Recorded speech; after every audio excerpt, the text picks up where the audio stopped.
Alba Fire join tim Chelsea Green dan Piper Niven. AEW kembali melepas kontrak pegulatnya. LA Knight kembali menjadi juara. Streaming AEW hadir di Indonesia. Dan masih banyak lagi. Mari kita bahas.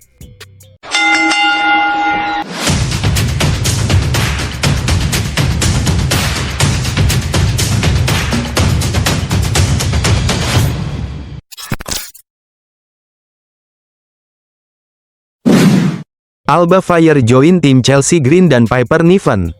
Chelsea Green berhasil mempertahankan gelar WWE Women's United States Championship dalam pertandingan Philadelphia Street Fight melawan Michin di episode SmackDown kemarin.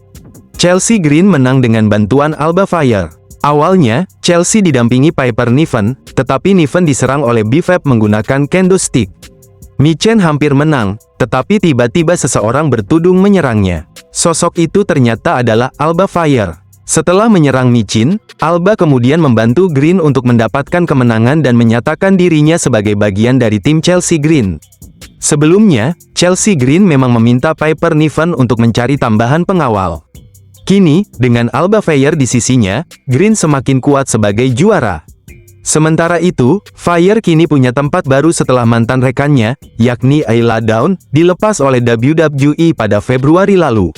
FYI diketahui posisi Alba Fire ini sudah direncanakan oleh tim kreatif buat Blair Davenport. Tetapi WWE telah melepas kontrak Blair dan memilih posisi ini untuk Alba Fire. Komentar kalian? AEW kembali melepas kontrak pegulatnya. Menurut laporan terbaru dari Dave Meltzer, Abaddon, Nick Comoroto dan Zack Knight dipastikan akan meninggalkan AEW setelah kontrak mereka habis. Mereka mengikuti jejak nama-nama lain seperti Malakai Black dan Leyla Hirsch yang juga keluar dari perusahaan.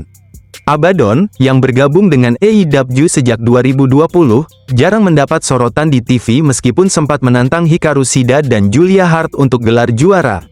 Sementara itu, Nick Comoroto adalah mantan anggota The Factory yang juga lebih banyak tampil di Ring of Honor sebelum absen panjang akibat cedera, sedangkan Zack Knight adalah saudara laki-laki Saraya atau Paige.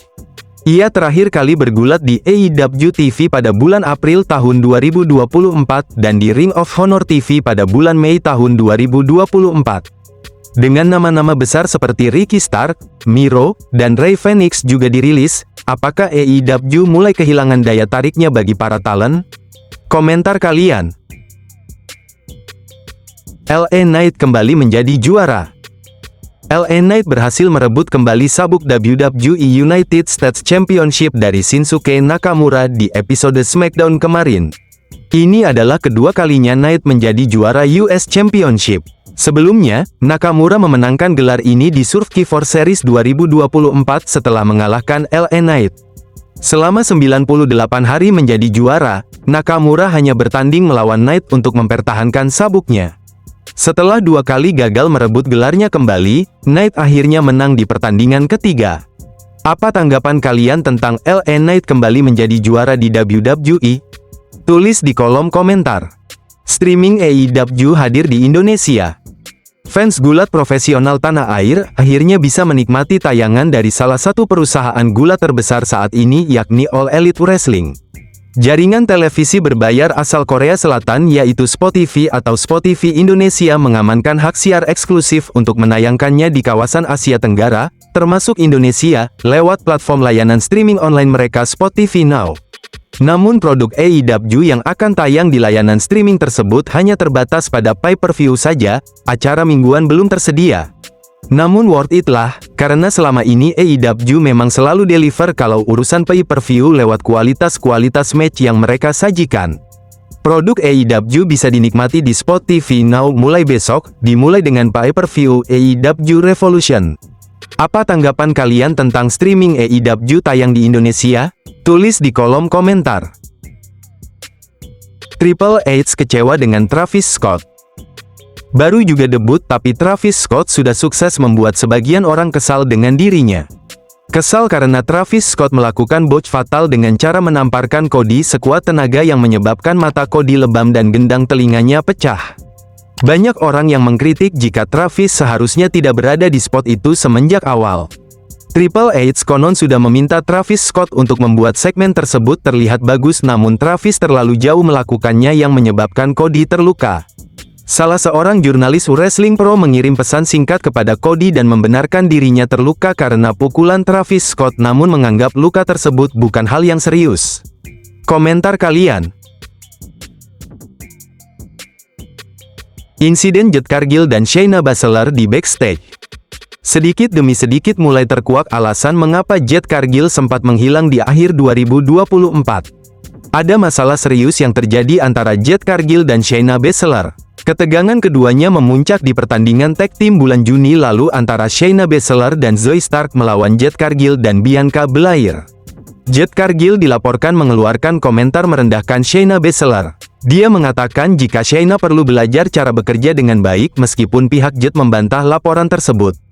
Insiden antara Jade Cargill dan Shayna Baszler sudah terjadi sejak Clash at the Castle di mana Jade malah tap out dari Shayna, padahal dalam storyline tidak ada rencana Jade untuk tap out.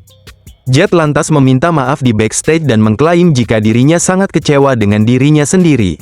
Jade lantas meminta cuti untuk menenangkan dirinya, namun hal ini menyebabkan rasa frustasi di backstage. Setelah Jade kembali secara mengejutkan di Elimination Chamber, Jade lantas memposting video promo di mana dia menuntut rasa hormat dan mengaku jika dirinya dikelilingi oleh serigala berbentuk wanita. Hal ini membuat locker room kembali bergejolak karena banyak pegulat yang merahasiakan hal ini, namun Jade malah seorang menyerang mereka. Apa tanggapan kalian tentang Jade Cargill? Tulis di kolom komentar.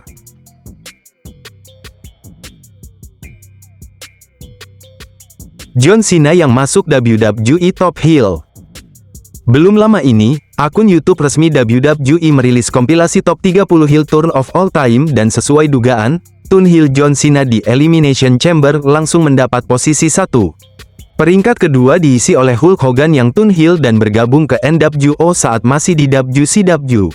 Nomor 3 diisi oleh Seth Rollins yang mengkhianati The Shield. Nomor 4 diisi oleh Shawn Michaels yang berbalik dari sahabat dekatnya Marty Jannetty, dan momen di mana Dominic Mysterio menjadi anak durhaka berbalik dari ayahnya sendiri berada di posisi 5. Sebelum John Cena turn heel, rasanya memang akan sangat sulit menggeser posisi Hogan yang turn heel dan bergabung ke NWO. Selama bertahun-tahun, Hogan adalah seorang babyface dan hal itu sangat melekat kepada dirinya.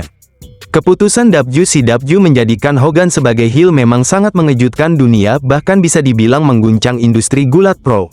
Karena hal ini pula, nama WCW naik dengan cepat dan berhasil mendapat atensi publik. Apakah kalian setuju John Cena menjadi peringkat pertama top heel di WWE? Tulis di kolom komentar.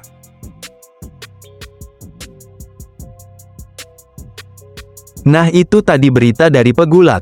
Apa tanggapan Anda tentang berita kali ini? Tulis di kolom komentar. Buat kalian yang suka dengan video ini bisa tekan tombol like, dan jika kalian mau mensupport channel ini bisa tekan tombol subscribe. Hidupkan juga notifikasinya biar kalian tidak ketinggalan video terbaru dari saya. Terima kasih, sampai jumpa.